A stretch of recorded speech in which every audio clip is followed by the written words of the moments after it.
Hello and welcome to my channel Pharmacy in Depth, where we'll talk about pharmacy related topics in detail. Today's topic is spray drying. So let's see what is spray drying, what are different parts of a spray dryer, what are different types of spray drying, and what are its industrial applications. So let's start the video.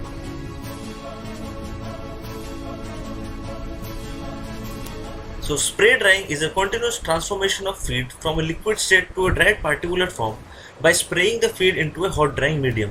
The feed may be a solution, slurry, emulsion, gel or paste, provided it is pumpable and capable of being atomized, that is transformed into small droplets. Now let's see the general steps involved in a spray drying process. These are concentration, atomization, droplet air contact, droplet drying, and then separation of particles. Let's discuss each step in detail. The first step is concentration, in which we increase the solid content of the sample by reducing the amount of liquid present in it. The second step, which is the most important step, is the atomization. Atomization is done to increase the surface area for optimum evaporation.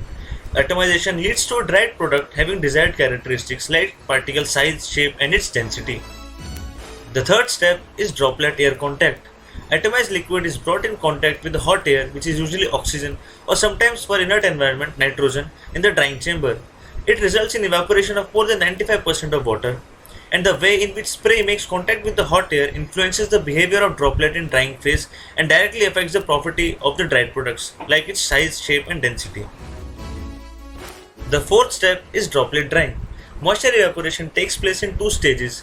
In first stage, water evaporating from the surface of a droplet is replaced by more water from the bulk of the droplet.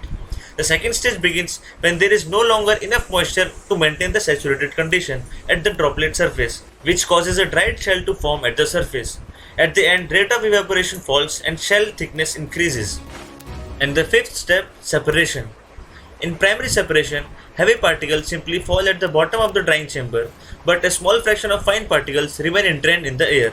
Secondary separation is done by cyclone separator or electrostatic precipitator, and the final separation is done by filter wax or wet scrubber, which are used to purify and cool the air.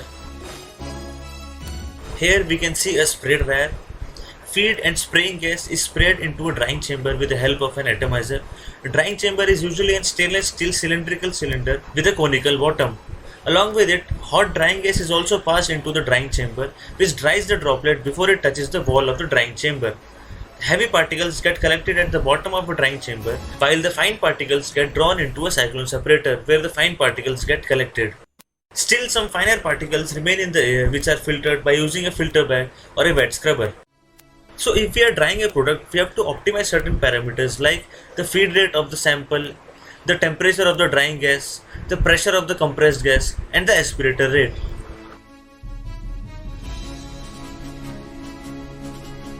Now let's see different types of atomizers. The first type is rotary atomizer, which uses energy of a high-speed rotating blade to divide the bulk liquid into fine droplets. The feed is introduced at the center of the blade, which flows over the surface to periphery and disintegrates into droplets.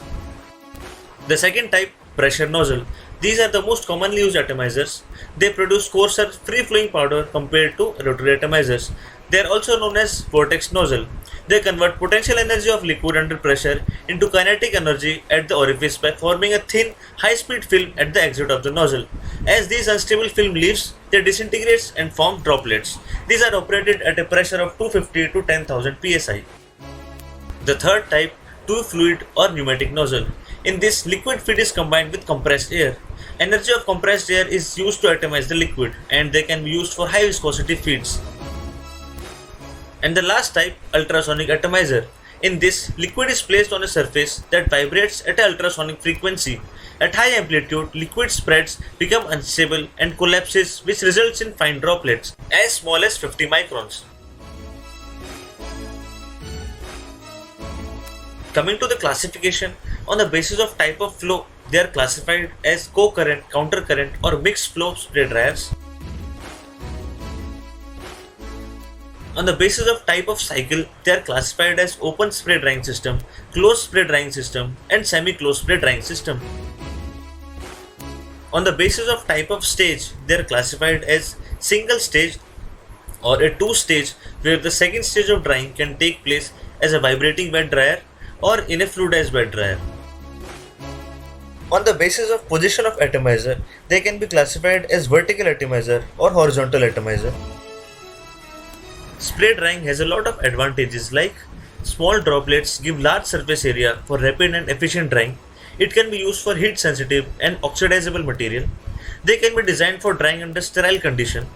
The dried particle has a uniform size and shape. The dried particles have a good flow property and can be easily compressed into tablets. They are used for coating and encapsulation of solids and liquids, and its labor cost is low because drying takes place in a single operation.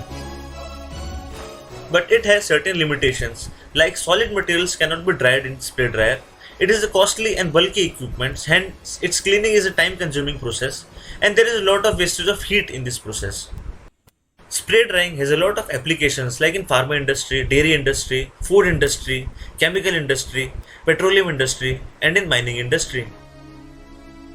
So guys, this was all about spray drying. Thanks for watching, and I really hope you liked my video, and if you did, like it, share it and subscribe to my channel.